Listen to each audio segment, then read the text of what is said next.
Днес отново сме в нашия разговор «Гумите на бизнеса», където си говорим за успешните партньорства. До мен е Иван Димитров, мениджър на транспорта в Софарма, един от най-големите производители и дистрибутори на фармацевтични продукти у нас. Господин Димитров, много ми е приятно да ви приветствам тук в центрове за Гумидиана. На мен също. Благодаря за поканата. В фармаиндустрията времето буквално е част от продукта. Кога осъзнавате, че логистиката и транспорта са ключово звено от вашия бизнес? Логистиката и транспорта са ключови за всяко едно производство и за всеки един дистрибуционен процес. Трябва да се гарантира качеството на продукта и навременна и точна доставка. В нашата индустрия, според мен, обаче е въпрос на отговорност, а не на конкурентно предимство, тъй като нашата работа касае здравето и живота на хората. Добре, в последните години транспортът се промени. Трябваше бизнеса да предприеме няколко ключови завои.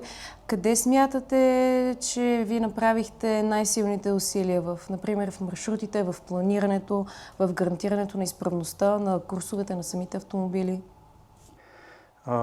Последните години технологиите напредват много бързо и ние се стараем да прилагаме каквото успяваме, като прилагайки ги се стремим да бъдем все по-ефикасни и да предлагаме по-добра услуга на нашите колеги.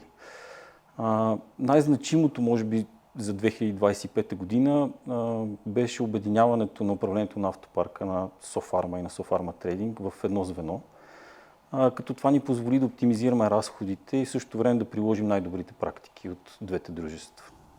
Добре, а как разбирате, че даден партньор е стратегически, а не просто нужен? Що се отнася за гумите, това не е просто техническа поддръжка, ами всъщност гарантира навременната доставка на продуктите и в крайна сметка безопасността на вашите служители? Всъщност стратегически партньор, според мен, е такъв, който подкрепя ключово звено за бизнеса и гарантира неговата непрекъсваемост.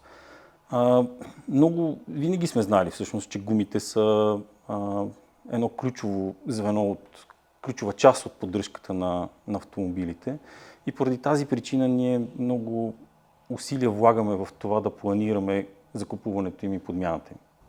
А колко често сменяте гумите във вашия автопарк? Например, разчитате на сезоните, на закона или следите постоянно кога са износени, или пък изнасяте тази отговорност изцяло към партньори като центрове за Гумидиана?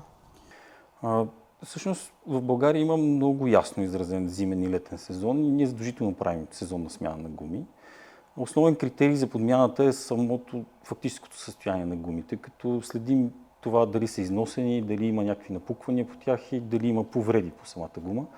Не правим компромис със състоянието им, защото нашата роля в цялата верига в компанията е да гарантираме сигурност и комфорт на нашите колеги на пътя. Добре, а когато, дай си Боже, възникне проблем на пътя като инцидент, доколко разчитате на центрове за Гумидиана за бърза реакция, да знаете, че те просто ще отстранят проблема възможно най-скоро? Всъщност нашето партньорство е много ключово, тъй като бързата и адекватна реакция за нас гарантира непрекъсваемост на процеса на работа на колегите и всъщност тяхната сигурност. Ние работим изключително, мога да кажа, лесно с Гумидиана. Много спокойно се случват нещата и точно така, както сме ги договорили.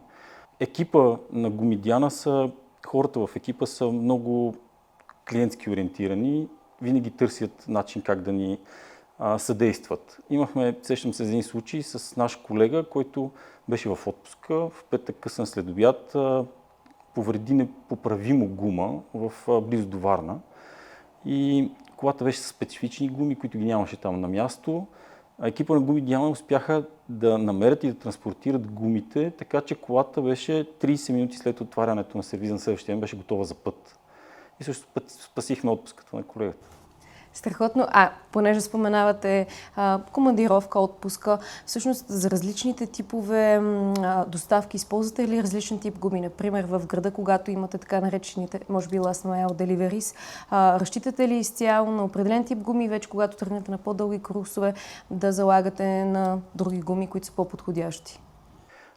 С цел оптимизиране на броя на автомобилите, всички автомобили се ползват в различна среда. И всъщност за еднотипните автомобили ползваме еднакви гуми. Това ни позволява също така и да използваме целият ресурс на гумите. Добре, а къде виждате най-големия потенциал за растеж в бизнес като вашия, в Софарма, например в разширяване на партньорствата, в разширяване на логистичната мрежа, в разширяване на автопарка дори? В групата Софарма работим с споделени ценности и една от ценностите също е постоянното подобрение. Поради тази причина инвестираме много усилия в това да подобряваме продуктите и услугите, които предлагаме. И смятам, че работейки по този начин, винаги можем да намерим място за развитие, сфера за, т.е. която и сфера да работим, нали, винаги ще намерим потенциал за растеж. Така е, прогресът е неизменна част от успеха на всеки бизнес. В този ред на мисли в следващите 5-10 години, къде вярвате, че ще има най-голям скок, най-голямо развитие за вашия бизнес? Смятам, че електрификацията на автомобилите ще има така ще доведе най-много промени, както и всички технологии, които водят до автоматизирани доставки. Те със себе си водят и промени в регулациите и живеем в доста интересни времена, така че много съм щастлив от това, че можем заедно с екипа ми да бъдем да случваме неща. Добре, аз имам един последен въпрос за вас. Какво означава партньорството с центрове за гуми Диана за Софарма и за бизнеса ви? Партньорството ни е ключово, тъй като разчитаме изключително много на това. Гумите са съществена част, т.е. основни бизнеса и на производители и на дистрибутора са на колела. И всъщност тези колела, нали, са много ключови за нас и доброто ни партньорство с гуми Диана е от съществено значение за непрекъсваемост на процесите и за това да осигурим сигурност и комфорт на нашите колеги на пътя. Добре, благодарим много за този разговор. Благодарим ви, че сте партньори на центрове за гуми Диана и се надявам заедно да продължим да вървим пътя на успеха, защото това са гумите на бизнеса. Благодаря и аз.